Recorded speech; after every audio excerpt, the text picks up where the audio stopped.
Imagine someone looking at you but not truly seeing you. They stand before you, yet their gaze passes through you as if you were transparent. There is no contempt, no anger, not even disappointment. There is something far worse: emptiness. And when a person stops seeing you as valuable, when your presence becomes irrelevant, it's because something fundamental has broken. It wasn't a specific mistake, nor a memorable argument. It was something subtler and far more devastating. You stopped being a man worthy of being taken seriously. Schopenhauer said, "The deepest pain is not born from hatred, but from insignificance." Because when someone hates you, at least you exist in their world. But when you are insignificant, you simply do not matter. And that is the territory where many men find themselves without even understanding how they got there. Today, I'm not going to give you cheap motivational lines or superficial advice on how to win someone back. I'm going to show you the deeper architecture behind why some men are naturally respected, while others spend their entire lives begging for a fraction of that consideration. And I warn you now, what I'm about to reveal isn't comfortable, but it is true. There is a silent moment that defines everything.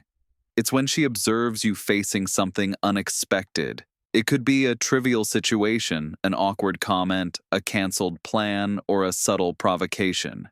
In that instant, your reaction says more than 1,000 carefully chosen words, because what she seeks is not perfection, but something far rarer. She seeks inner stability.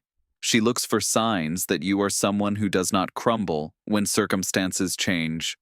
Marcus Aurelius, the philosopher-emperor, faced wars, betrayals, plagues, and the death of his own children.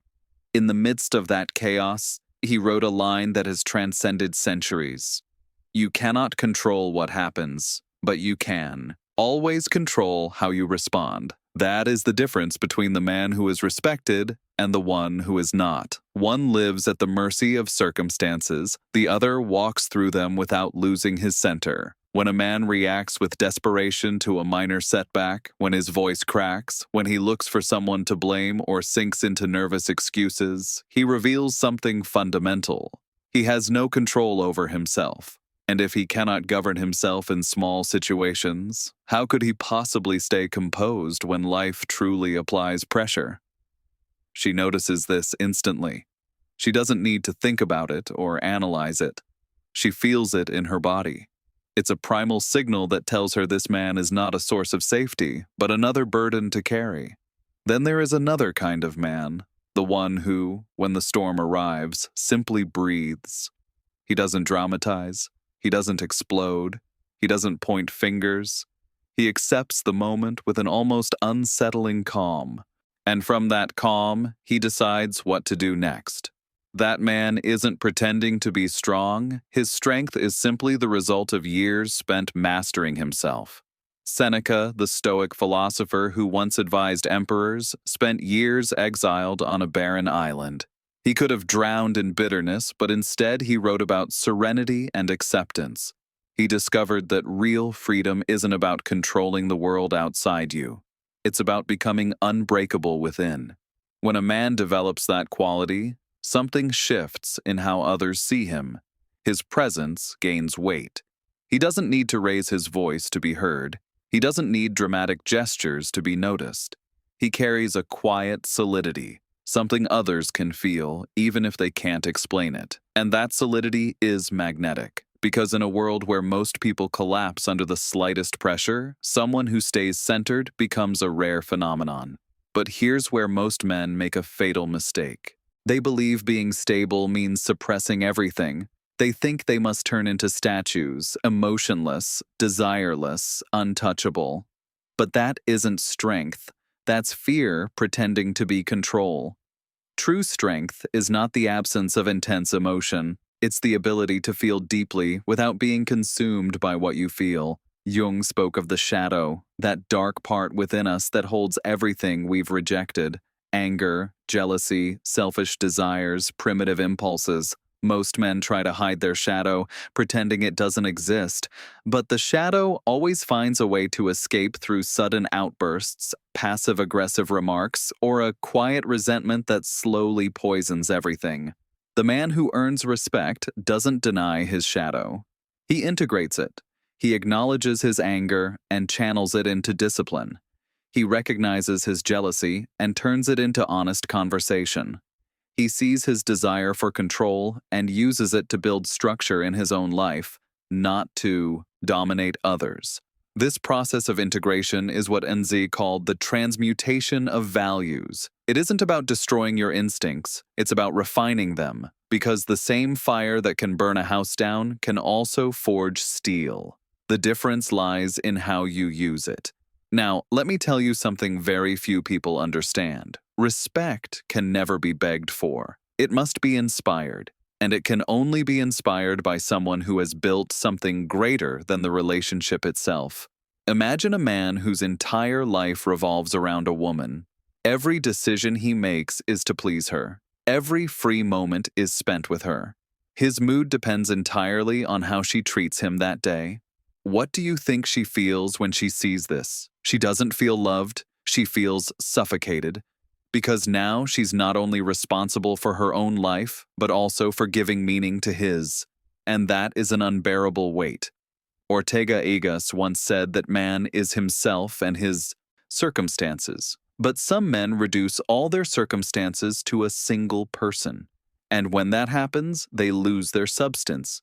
They become shadows, existing only in relation to someone else. The man who is respected lives a life that remains whole even without a relationship.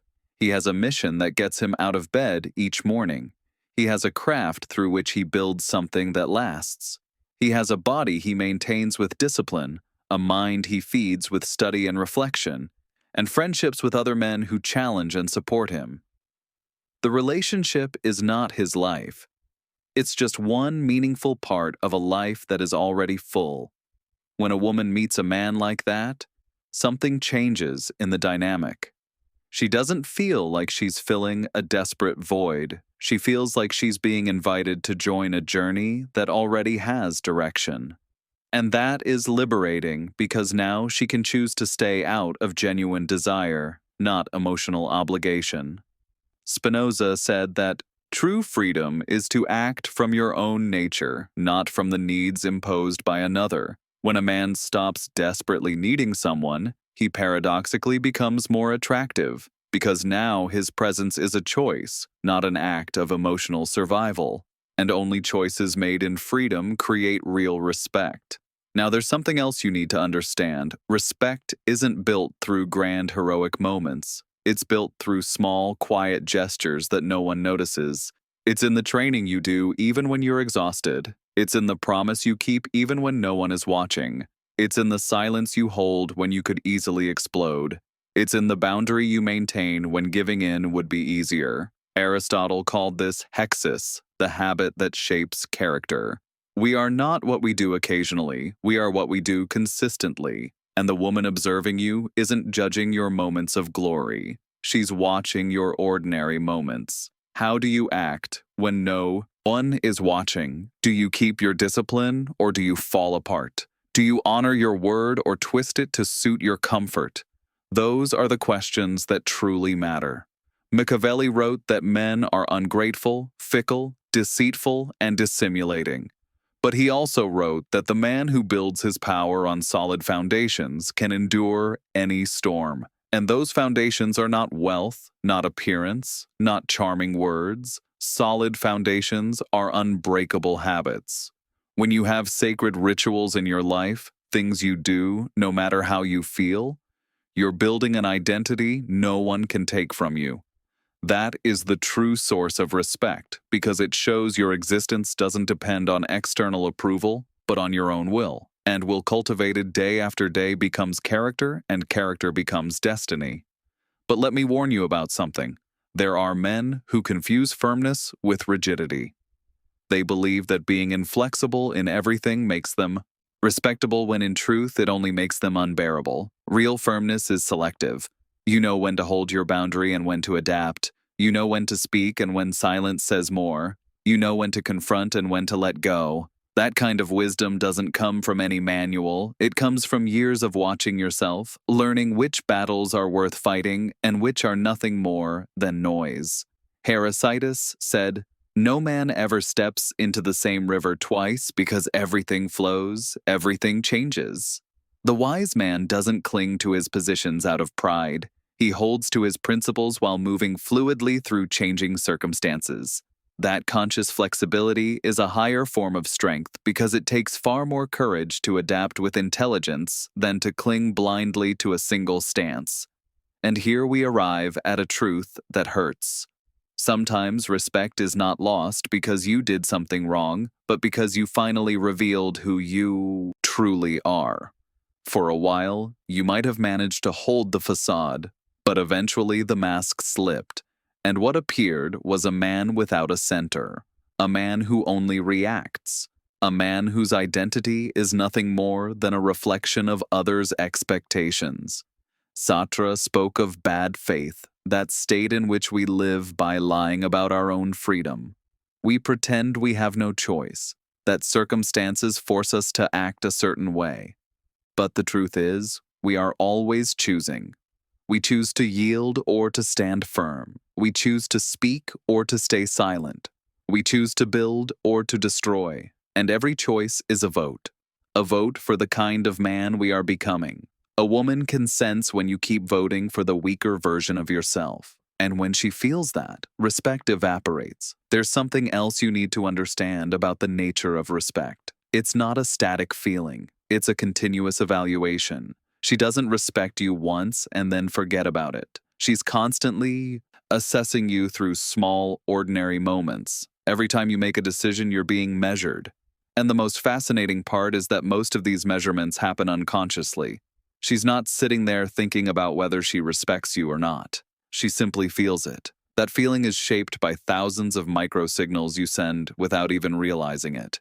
Your posture when you speak, the tone of your voice when you say no, the way you handle an awkward silence, how you react when she challenges you. All of that is processed in the deeper layers of her psyche, and the conclusion she reaches, whether positive or negative, feels like truth itself.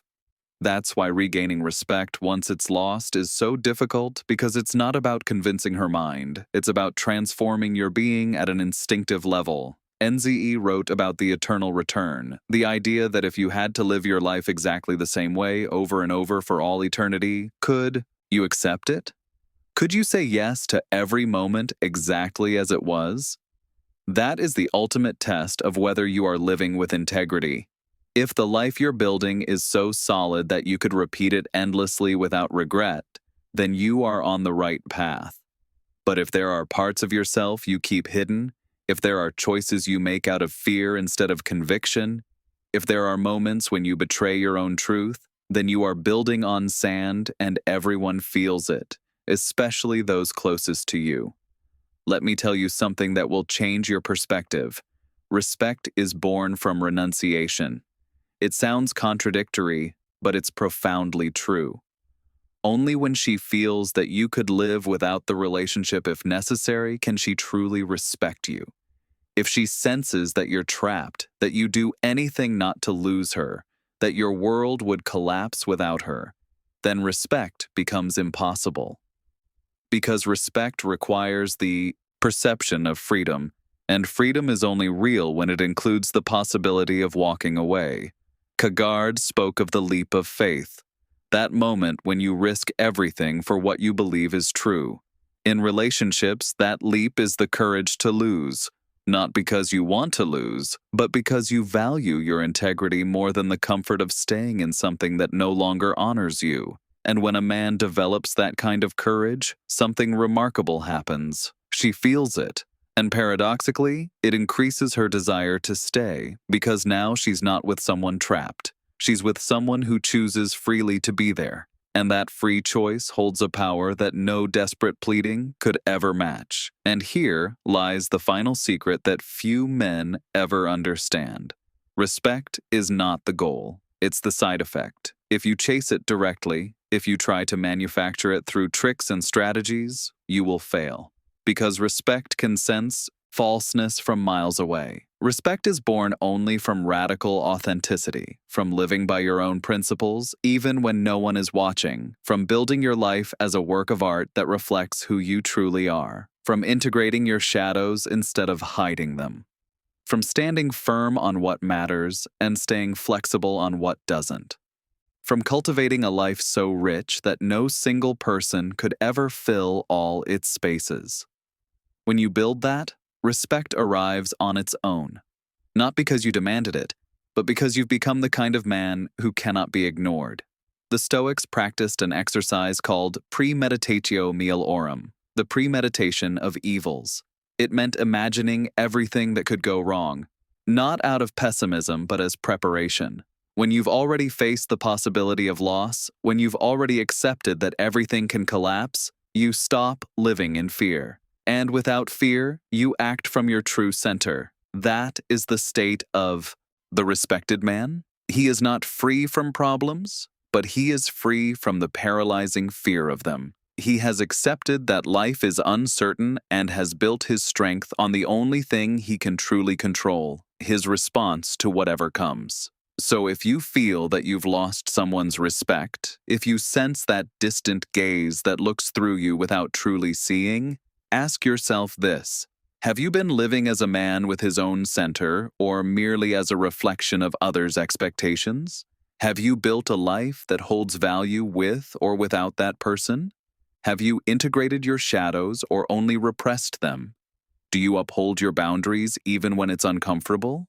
Do you have the courage to lose so that you don't lose yourself? These questions are not easy, and honest answers will likely reveal that there is work to be done. But that is precisely the point. The respected man is not perfect. He is aware. He has not reached a final destination. He walks a path of constant construction, and that path walked with brutal honesty and silent discipline is what ultimately creates the kind of respect no plea could ever command. Voltaire once said that every man is guilty of all the good he did not do. If today you have the chance to become more solid, more whole, more conscious, and you choose not to, you are choosing mediocrity, and mediocrity never has been and never will be respected.